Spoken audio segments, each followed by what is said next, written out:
आज के इस एक्सप्लेनर में हम थोड़ी मुख्तलिफ अप्रोच अपनाएंगे। खुश्क और बोरिंग थ्योरी से आगे बढ़ते हुए एक्सेल के सबसे ताकतवर और नए फॉर्मूले को बिल्कुल अमली तौर पर सीखने वाले हैं।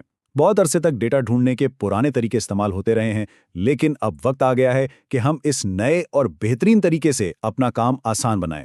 चलिए सीधा इसके अंदर चलते हैं। तो सबसे पहले सोचिए, क्या पुराने लुकअप एरर्स अब भी आपकी रोजाना के काम को स्लो कर देते हैं? बिल्कुल करते होंगे। अक्सर देखने में आता है कि डेटा निकालते वक्त कितनी रुकावटें आती हैं। जब काम करने का एक इंतहाई तेज और जदीद तरीका मौजूद है, तो हम क्यों अभी तक उन उलझा देने वाले एरर्स और परेशानियों में फंसे रहें? इस अगली सेशन में हम इन 5 अहम बातों पर फोकस करेंगे। वी लुकअप का मसला खत्म करना, नए सिंटैक्स की समझ, प्रैक्टिकल मिसालें, दोनों फॉर्मूलाज का मुकाबला और कुछ एडवांस टिप्स। हमारा ज़्यादातर वक्त शीट के अंदर रियल डेमोन्स्ट्रेशंस पर ही गुजरेगा। हिस्सा पहला, वी लुकअप का मसला आखिर खत्म। देखते हैं कि इस पुराने तरीकेकार की जगह एक मुकम्मल नया रिप्लेसमेंट क्यों लाया गया। नए फॉर्मूला पर शिफ्ट होने की असल वजूहात बहुत वाज़ेह हैं। अब आपको कॉलम्स के नंबर्स गिनने की कोई ज़रूरत नहीं रही। बाय डिफ़ॉल्ट आपको बिल्कुल एग्जैक्ट मैच मिलता है। और सबसे बड़ी बात, लेफ्ट साइड पर लुकअप करने की इनकलाबी सहूलत, जो कि वाकई एक गेम चेंजर है। इसका पूरा सिंटैक्स इतना आसान और मुख्तसर है कि घंटों का काम लिटरली मिनटों में हो जाता है। हिस्सा दूसरा, एक्स लुकअप का सिंटैक्स। डेटा में जंप करने से पहले फॉर्मूला की बुनियादी साख्त को समझना इंतहाई ज़रूरी है। इस डेफिनेशन को गौर से देखें तो इसमें 3 लाजमी पैरामीटर्स हैं। क्या ढूंढना है, कहाँ ढूंढना है और क्या वापस लाना है। बस यही बुनियादी चीज़ें हैं। इसके साथ ही ब्रैकेट्स में 3 ऑप्शनल पैरामीटर्स भी मौजूद हैं जो एडवांस कंट्रोल देते हैं, जैसे कि अगर डेटा ना मिले तो कस्टम मैसेज क्या देना है और सर्च करने का अंदाज क्या होना चाहिए। हिस्सा तीसरा, प्रैक्टिकल एक्सेल मिसालें। असल समझ तो तभी आती है जब इन कॉन्सेप्ट्स को एक रियल वर्कशीट के अंदर अप्लाई होता देखा जाए। इमेजिन करें कि हम इस स्टैंडर्ड एचआर डेटाबेस पे काम कर रहे हैं। हमारा गोल यह है कि सेल F2 में मौजूद मखसूस एम्प्लॉय आईडी के जरिए उसकी सैलरी मालूम की जाए। ये एक बिल्कुल आम ऑफिस टास्क है। इसे करना कितना सिंपल है, बस इन स्टेप्स को फॉलो करें।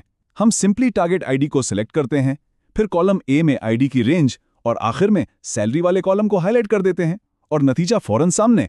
माउस की मदद से रेंजेस को सिलेक्ट करना इतना विजुअल और आसान है कि किसी कॉम्प्लेक्स कॉलम नंबर को गिनने का झंझट ही खत्म हो गया।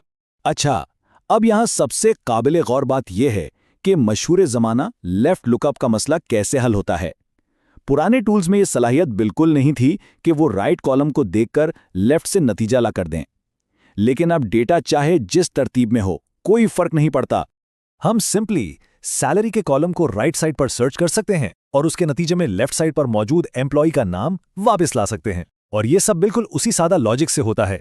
इसका मतलब यह है कि अब कॉलम्स को दोबारा रीअरेंज करने की उस थका देने वाली मेहनत से हमेशा के लिए छुटकारा मिल गया।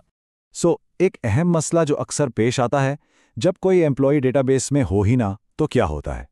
एक रियल वर्ल्ड सिनेरियो सोचें जहां सर्च करने पर एक अनोइंग #NA एरर आ जाता है क्योंकि वो रिकॉर्ड शीट में एग्जिस्ट ही नहीं करता। ये एरर्स किसी भी प्रोफेशनल रिपोर्ट की शक्ल बिल्कुल बिगाड़ देते हैं। लेकिन इस मसले को फौरन और खूबसूरती से फिक्स किया जा सकता है। रिटर्न अरे के बाद सिर्फ एक कॉमा लगाएं और इन्वर्टेड कॉमास में अपना कस्टम मैसेज जैसे एम्प्लॉय नॉट फाउंड टाइप कर दें। इस छोटे से ट्रिक से आपका इंटरफेस साफ और प्रोफेशनल रहता है और किसी अलग आई एरर फॉर्मूला की ज़रूरत ही नहीं पड़ती। चलें अब थोड़ा आगे बढ़ते हैं और देखते हैं कि ये फॉर्मूला अप्रॉक्सीमेट मैचेस यानी अंदाज़न डाटा और रिवर्स सर्चेस के लिए कैसे काम करता है। ये अप्रोच ग्रेडिंग सिस्टम्स और सबसे लेटेस्ट या आखिरी एंट्री ढूंढने में ज़बरदस्त मददगार साबित होती है। फॉर्मूला के आखिरी पैरामीटर्स में मामूली सी तब्दीली करके हम इंस्टेंटली किसी स्टूडेंट के एग्जैक्ट स्कोर को मैच किए बिना उसे ग्रेड दे सकते हैं, या लिस्ट के बिल्कुल आखिर में आने वाली सबसे ताज़ा ट्रांजैक्शन ढूंढ सकते हैं। अप्रॉक्सीमेट मैच के लिए -1 और रिवर्स सर्च के लिए 0 और -1 का इस्तेमाल इसे बेहद वर्सेटाइल बना देता है। हिस्सा चौथा, फार्मूलाज का मुकाबला। अब इस सेशन के सबसे खास हिस्से की तरफ चलते हैं जहां इन दोनों तरीकों का आमने सामने मुकाबला किया जाएगा। इन दोनों को फिजिकली सामने रखकर देखें तो फ़र्क बिल्कुल वाज़ेह है कि नया तरीका कितना मुख्तसर है। पुराना तरीका रिजिड था और उसमें मैनुअल काउंटिंग ज़रूरी थी, जबकि नया फॉर्मूला फ्लेक्सिबल, आसान और बेहद विजुअल है, जो काम की रफ्तार को कंप्लीटली तेज़ कर देता है। पांचवा और आखिरी हिस्सा, एडवांस टिप्स और आम गलतियां।